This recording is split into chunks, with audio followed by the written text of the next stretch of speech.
So we are spieling it in our Prairie Farms Kitchen, and today, listen up, Troy Benetone is here with us, and we're gonna take the mystery out of Memphis barbecue. Oh my, well, it's a pleasure to be here.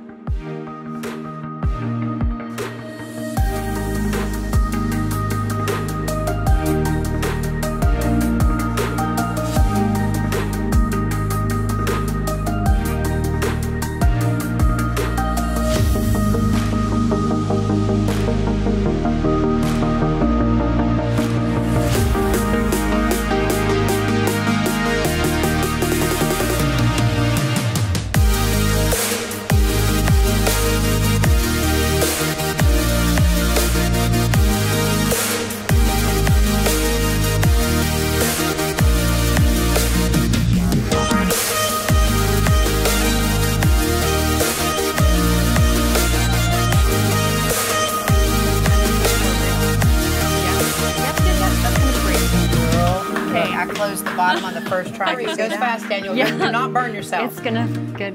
Oh, Yeah. Oh, see, anytime you need a just crew, stop just there. call on us. We'll be ready. Pull it out.